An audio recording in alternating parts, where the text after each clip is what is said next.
Jake Morrison stood in front of the big screen on his ship's bridge. The message had just come in from space, and it made his blood run cold. His ship, the UES Defiant, was the biggest and strongest ship humans had ever built. But right now, that didn't feel like enough. Lisa Grant, the human ambassador, read the message out loud. Her voice shook as she spoke the words that could mean the end of everything humans had worked for. The Galactic Council had sent an ultimatum. It was not a request or a suggestion. It was a demand. The Council was made up of 12 alien races. They were old, very old. Some had been traveling between stars for thousands of years before humans even learned to make fire. They had watched humans spread across the galaxy in just 300 years. 300 years was nothing to them, but in that short time, humans had done something that worried them. Humans had taken over 2,000 planets. They had built cities, farms, and factories on worlds the Council thought were worthless. They had made friends with alien races the Council wanted to keep weak and stupid. Worst of all, humans were helping these races become smarter and stronger. The message was simple and terrible. Humans had 72 hours to pack up and go back to Earth. They had to promise never to leave their home star system again. If they refused, every human in the galaxy would die. The Council had hundreds of thousands of warships already moving toward human space. There would be no second chances. Danny Rodriguez was captain of a small exploration ship called the UES Pioneer. He was far from Earth, mapping new star systems near the edge of the galaxy. His job was to send back information about what he found. Now he was sending back the locations of human families who needed to be saved. But there were so many, and so little time. The math was simple and horrible. Even if every human ship worked without stopping, they could not evacuate everyone. Millions of people lived on farms and in small towns on distant worlds. These people had been born there. It was their home. Now they might die there too. General Patricia Hayes was the top military commander for all human forces. She called an emergency meeting with all the ship captains and commanders she could reach. They gathered in a secure room on the space station, above Earth. The room was full of worried faces, but also determined ones. The numbers were bad. Humans had fewer than 3,000 ships that could fight. The Council had an armada that had conquered entire galaxies. It should have been an easy choice: surrender and live, or fight and die. But Patricia looked around the room at faces like Ryan Cooper and Kevin Walsh. These were good people who had spent their lives protecting others. She saw something in their eyes that the Council had never understood about humans. When humans were told they could not do something, it made them want to do it even more. Ryan Cooper spoke first. He was a colonel who had fought in border wars with pirates and raiders. He had seen what happened when good people gave up without a fight. Bad things filled the empty spaces left behind. If humans gave up now, what would happen to all the young alien races they had been helping? Kevin Walsh was an admiral who had spent 40 years in space. He had seen humans do impossible things when they had to. He had watched farmers become soldiers, and soldiers become heroes. He knew that 3,000 ships was not many, but 3,000 ships full of humans was different from 3,000 ships full of anyone else. The meeting went on for hours.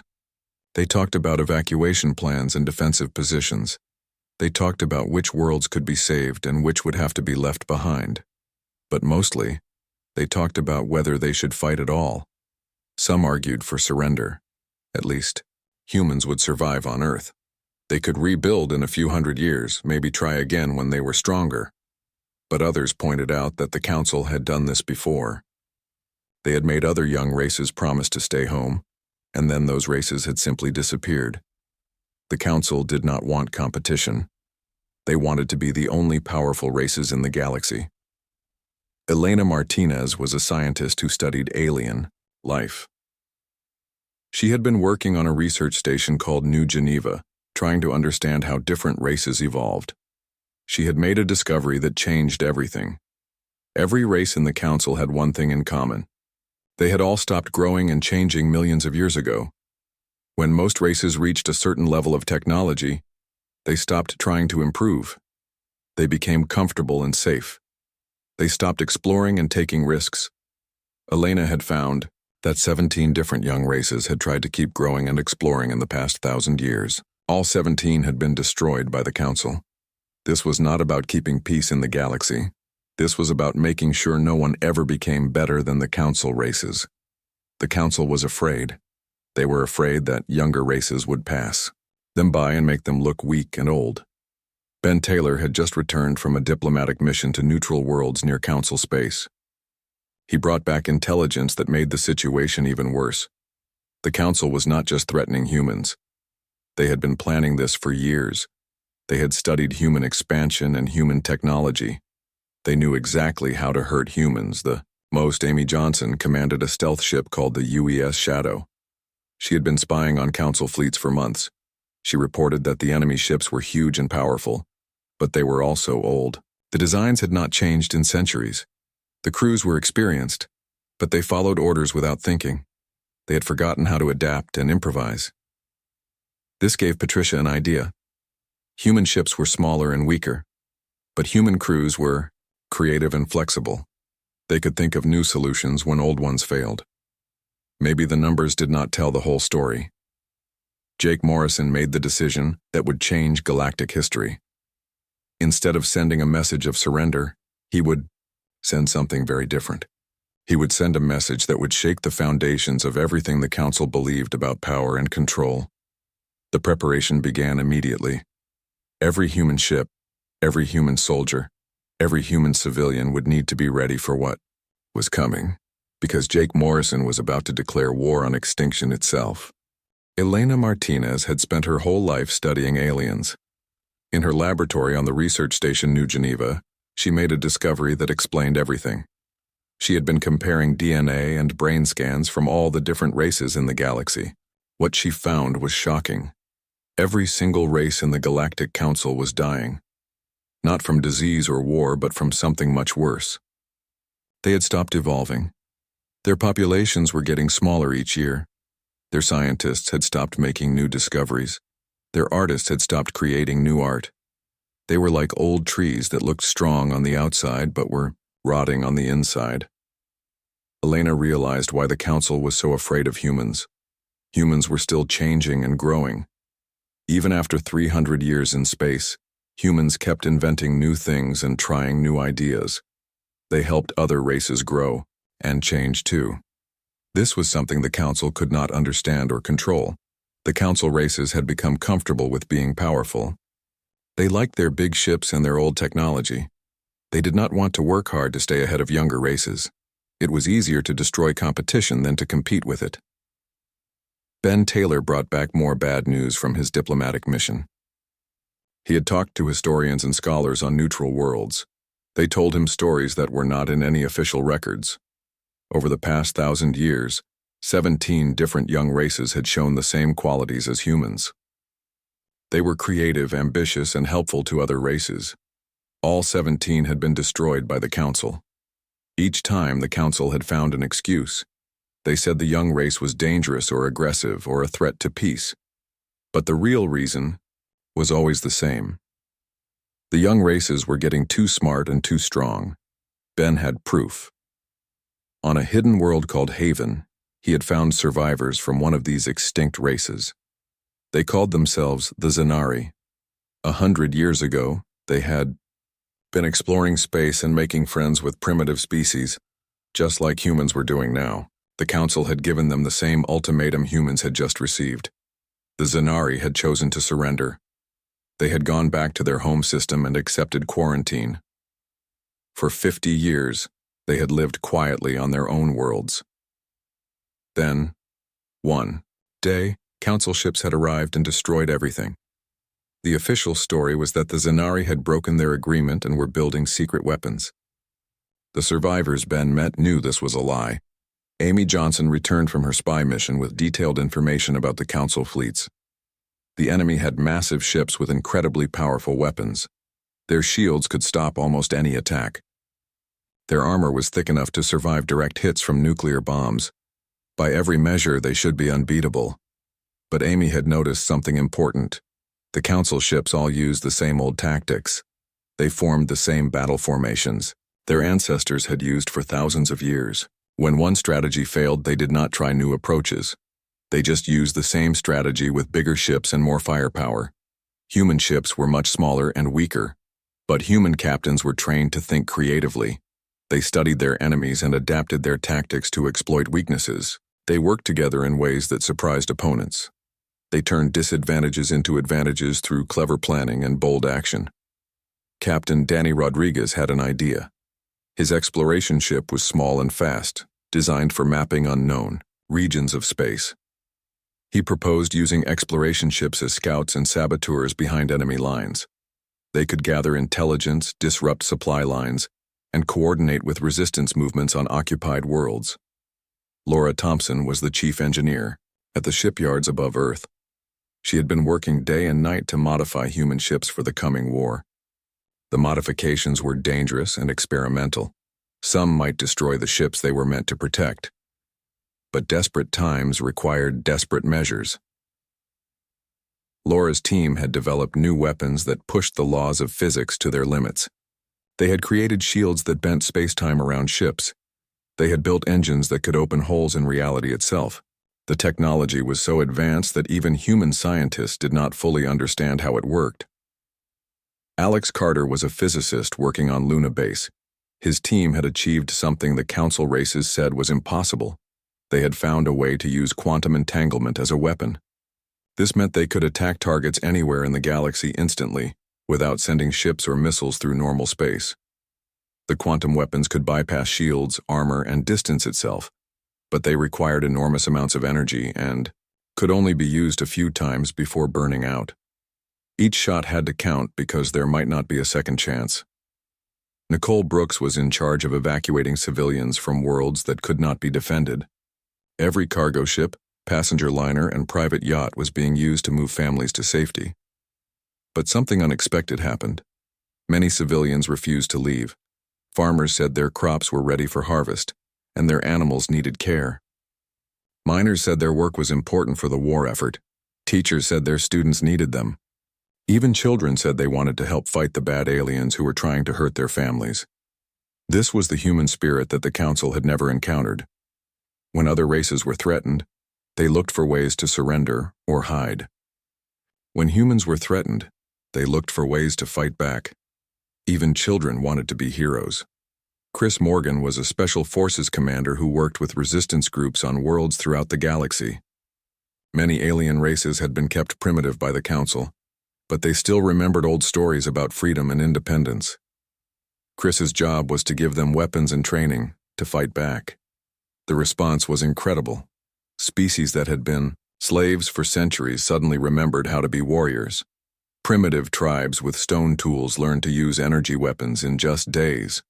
Old races that had given up hope started planning rebellions that had seemed impossible just weeks before.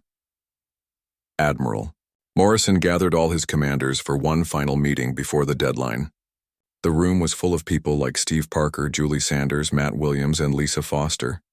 These were the best and bravest humans in the galaxy. They knew they might all be dead in a few days, but none of them suggested surrender. Steve Parker spoke for all of them when he said he would rather die fighting than live as a prisoner. The Council had made a serious mistake. They thought humans would behave like other races when faced with extinction. They thought fear would make humans weak and submissive. Instead, fear made humans angry. And angry humans were the most dangerous creatures in the galaxy. Laura Thompson worked without sleep in the shipyards above Earth. Sparks flew from welding torches as human engineers raced to modify every ship in the fleet. If humans were going to fight the impossible, they needed every advantage they could create. Ships that had been built for exploration and trade were being turned into weapons of war. The modifications were dangerous and untested. Some of the new weapons had never been fired outside of computer simulations. Energy systems were pushed beyond their design limits. Hull plating was replaced with experimental materials that might fail under stress. But Laura and her team had no choice. Normal weapons would not work against Council armor and shields. The engineers installed quantum torpedo launchers that could punch holes through reality itself.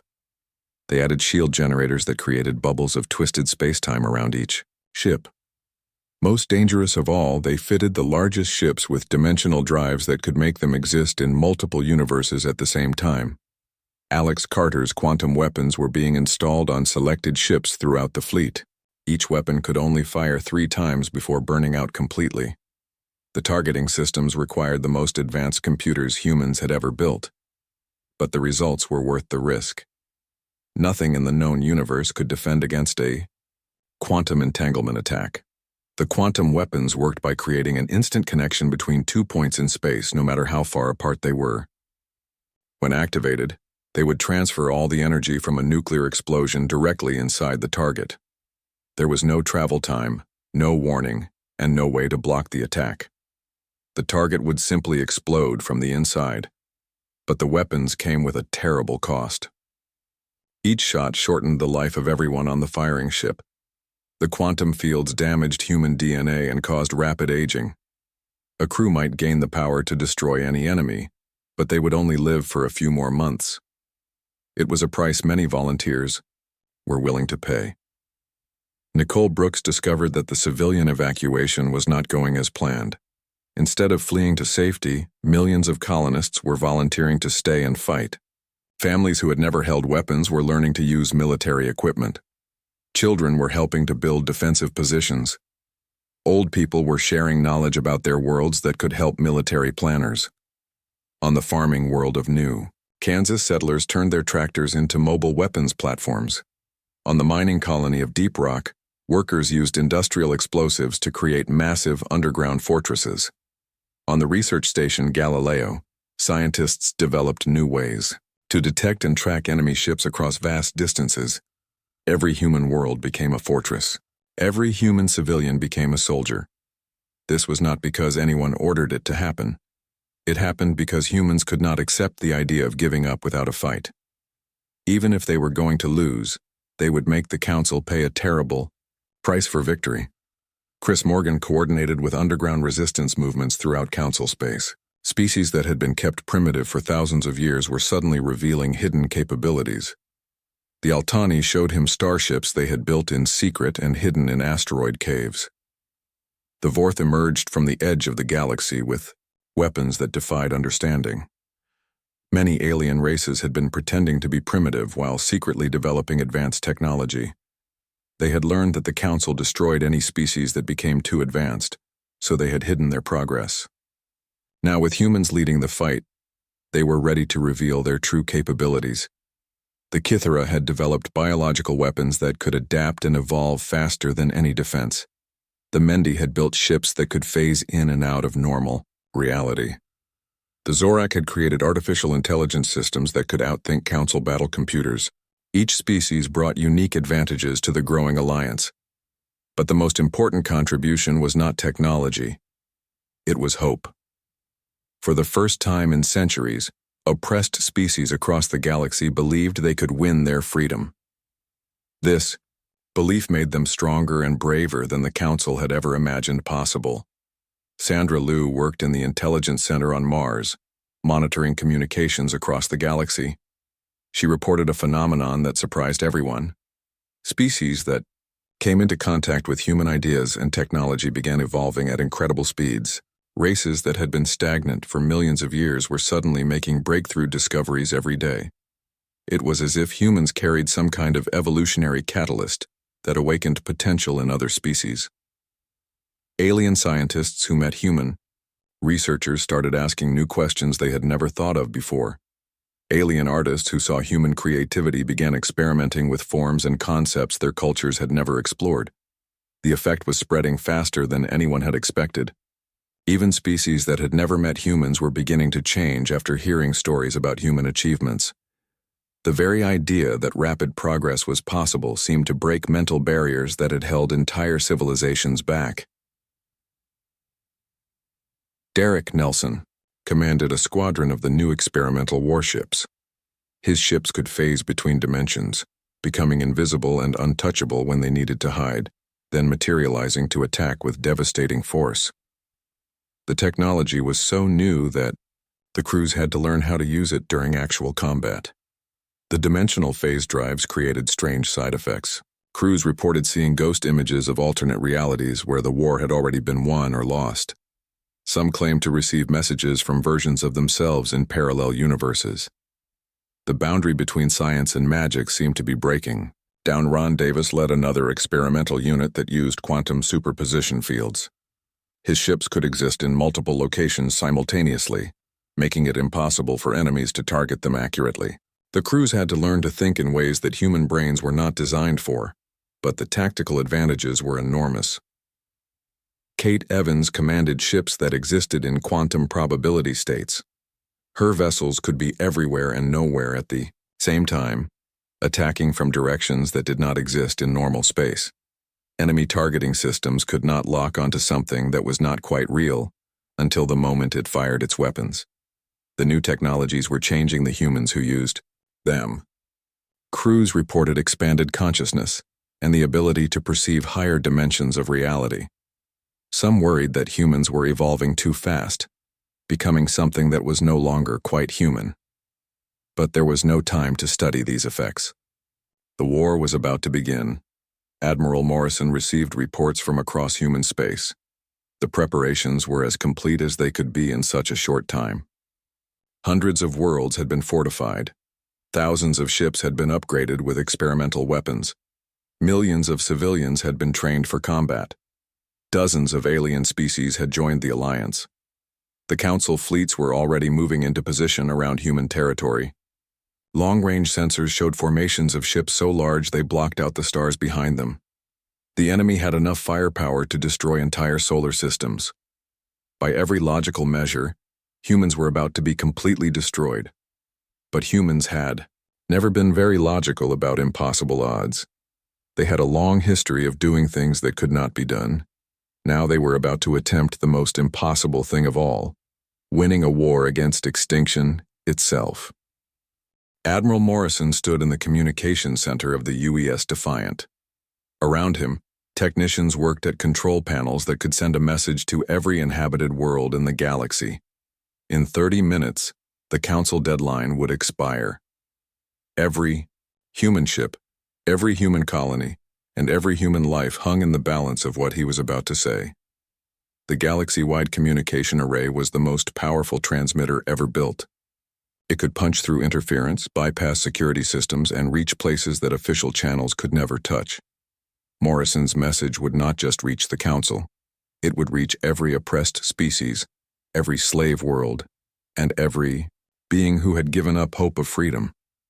Morrison had spent hours writing his speech.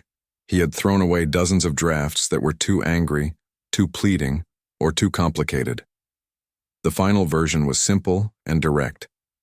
It spoke truths that everyone knew but no one had dared to say out loud. Lisa Grant stood beside him representing the diplomatic corps. She had spent her career trying to find peaceful solutions to conflicts. Now she was about to help declare the biggest war in galactic history, but she knew there was no other choice. Sometimes peace could only be won through strength. Jake Morrison activated the transmitter. Across the galaxy, communication systems lit up with an incoming message marked with the highest priority codes. On Council worlds, military commanders rushed to their control rooms. On primitive planets, village elders gathered around ancient radio sets.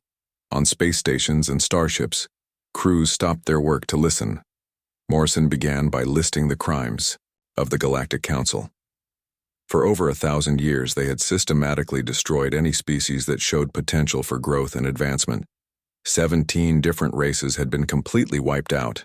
Their only crime was dreaming of a better future and working to achieve it. The Council claimed they were maintaining peace and stability in the galaxy, but their version of peace meant eternal stagnation. Their version of stability meant keeping young races weak and primitive. They were not protectors of civilization. They were parasites feeding on the dreams of others. Morrison revealed the research Elena Martinez had completed just hours before the transmission. The Council races were dying. Their birth rates were falling. Their technology was centuries out of date. Their cultures were becoming more rigid and conservative with each generation. They were fighting not to protect the galaxy, but to hide their own weakness and decay. The evidence was overwhelming. Council worlds were losing population every year. Their scientists had not made a significant breakthrough in over 2 centuries. Their military relied on weapons and tactics that had not changed since their ancestors first conquered the galaxy.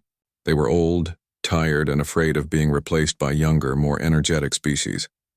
But Morrison's message was not just about the Council's failures.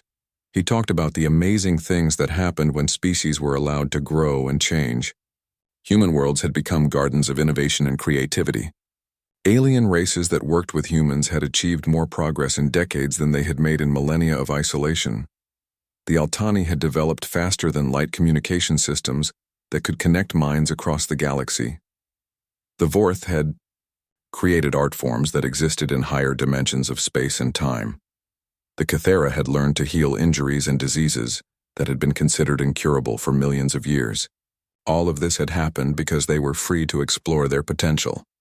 Morrison then addressed the oppressed species directly. He knew they were listening on hidden receivers, in secret meeting places, in the quiet corners of their worlds, where Council surveillance could not reach. He spoke to the dreamers and rebels, the ones who still believed things could be better. He offered them alliance, technology, and most importantly, hope.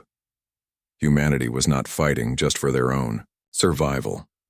They were fighting for the right of every species to reach for something greater than themselves.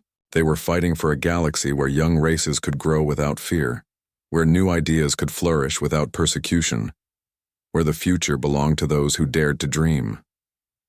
The most powerful part of the message came near the end. Morrison spoke directly to the individuals listening across the galaxy, to the young scientist on a council world who had been told his research was forbidden, to the artist on a primitive planet who dreamed of creating something beautiful, to the farmer who wondered if there were better ways to grow food, to the child who looked up at the stars and wondered what was out there. He told them that their dreams mattered, that their ideas had value, that they deserved the chance to become everything they could be. The council wanted them to believe they were small and unimportant, but they were wrong. Every individual who refused to give up, every person who kept hoping and trying and growing, was a threat to everything the council represented. Morrison revealed intelligence that Ben Taylor had gathered from neutral worlds. The council was planning to expand their program of genocide. After destroying humanity, they intended to eliminate dozens of other young species that were beginning to show signs of advancement. This was not about stopping one threat.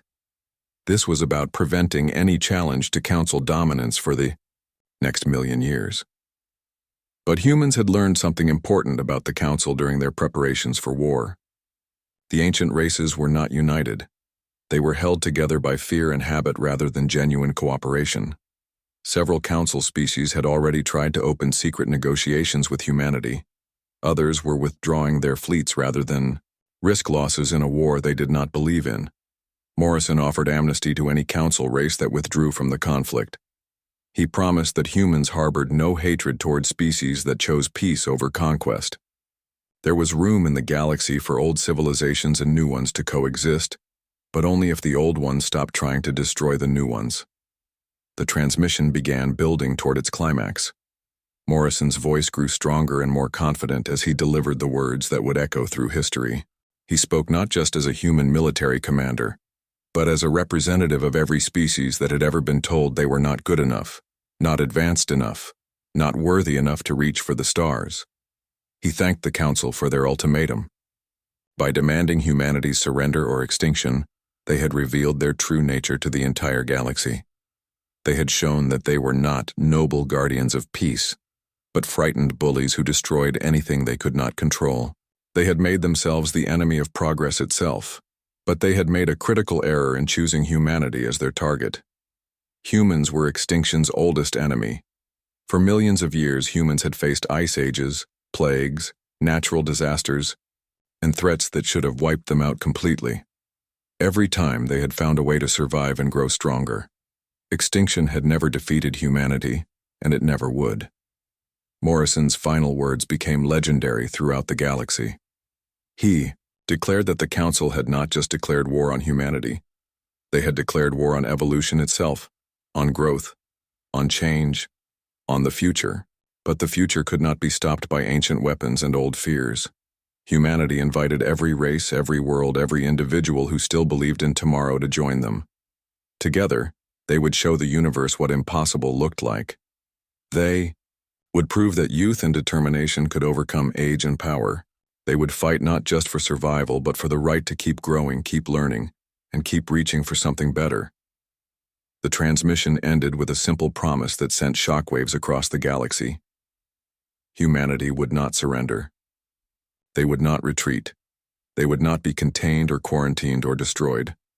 If the Council wanted a war, they would get one, but it would be a war unlike anything the galaxy had ever seen. The Council's response came within hours of Morrison's transmission. Massive fleets struck simultaneously at every major human world, expecting to crush all resistance in a matter of days. What they found instead was a species that had turned the entire galaxy into a battlefield in ways they had never imagined possible. Derek Nelson led the first wave of human counterattacks using the experimental quantum weapons.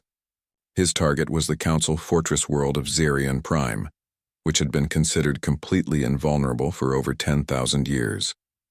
The planet was protected by energy shields that could stop entire fleets and defensive systems that had never failed. Nelson's ship materialized in the space above Xerion Prime for exactly 1 second. In that brief moment, the quantum weapons fired. The fortress world's shields, armor, and defensive systems were completely bypassed. Nuclear fire erupted from inside the planet's core, tearing it apart from within. The psychological effect on Council forces throughout the galaxy was devastating. The ancient races had never faced an enemy that could ignore distance, time, and physical barriers. Their entire military philosophy was based on the idea that strong defenses could stop any attack. Suddenly, no location in the galaxy was safe. No fortress was strong enough. No fleet was big enough to provide protection. But the real surprise came from species the Council had kept primitive for millennia. Within days of Morrison's transmission, hidden starships began emerging from asteroid belts, ocean depths, and dimensional pockets where they had been concealed for centuries. The Altani revealed a fleet of vessels that used living metal technology. The Vorth appeared with ships that existed partially outside normal spacetime. Sandra Liu, monitoring communications from her intelligence center on Mars, reported something that amazed even human strategists. Dozens of species across the galaxy were not just joining the fight. They were evolving in real time. Races that had been stagnant for millions of years were making technological breakthroughs every few hours. The Kithara developed new forms of biological warfare that could adapt faster than any known defense system. The Mendi created ships that could exist in multiple dimensions simultaneously. The Zorak built artificial intelligence networks that could predict enemy movements before the enemies had even decided what to do. It was as if contact with human ideas had awakened something that had been sleeping in these species for countless generations. The very concept that rapid change was possible seemed to trigger evolutionary accelerations that scientists had thought were impossible. Captain Ron Davis commanded the experimental phase drive ships that could slip between dimensions. His mission was to strike at Council supply lines deep behind enemy territory. What he found there shocked him. Entire Council worlds were in revolt. Species that had been loyal servants of the ancient races for thousands of years were rising, up against their masters. The rebellions were not coordinated or planned. They erupted spontaneously as oppressed populations heard Morrison's message and realized they were not alone. Slave worlds declared independence. Primitive colonies revealed advanced civilizations they had been hiding for millennia. Even some Council member species began fighting among themselves. Kate Evans led quantum superposition units that could attack from multiple locations at once. Her targets were the Council's communication networks and command centers, but she discovered that many of these facilities were already being sabotaged from within. Council citizens who had heard the human transmission were turning against their own governments. The war itself was unlike anything the galaxy had ever witnessed. Traditional fleet battles gave way to conflicts fought across multiple dimensions of reality. Human ships would appear inside enemy formations, fire devastating quantum salvos, and disappear before return fire could be aimed. Council fleets found themselves fighting enemies they could not see, detect, or understand. Amy Johnson's stealth reconnaissance revealed that the Council was fracturing under pressure. 3 member species had withdrawn their fleets and begun secret peace negotiations with humanity. 2 others had recalled their forces to defend their home systems against internal rebellions. The remaining Council races were fighting not one coordinated war, but dozens of separate conflicts across the galaxy. The hegemony of Valdris, one of the most powerful Council members, attempted to use planet-killing weapons against human colonies. But Chris Morgan's Special Forces teams had already evacuated the civilian populations and replaced them with quantum resonance devices. When the planet killers fired, the devices redirected the energy back at the attacking fleets, destroying them completely. Dr. Elena Martinez made another crucial discovery during the fighting. The evolutionary catalyst effect was not limited to allied species. Even Council races were beginning to change as they were exposed to human influence. Young members of ancient civilizations were questioning traditions that had remained unchanged. For millions of years, scientists were asking new questions. Artists were experimenting with forbidden concepts. The old order was collapsing, not just militarily, but intellectually and culturally. The rigid systems that had kept the galaxy stagnant for eons were breaking down as new ideas spread faster than any force could contain them. Within 6 months, the Council's authority had collapsed entirely. Some member species had been completely destroyed by internal revolutions. Others had abandoned their ancient territories and fled to unknown regions of space. A few had successfully negotiated peace treaties and begun the difficult process of rebuilding their civilizations on more democratic principles. But humanity did not seek to replace the Council as galactic overlords. Instead, they established something unprecedented in galactic history: a truly democratic federation where every species, no matter how young or primitive, had an equal voice in government. Decisions were made not by ancient decree but by open debate and majority vote. The transformation of galactic civilization was rapid and dramatic. Species that had been enemies for millions of years began working together on scientific projects. Technologies that had been jealously guarded secrets were shared freely among researchers. New forms of art, music, and literature emerged as different cultures learned from each other.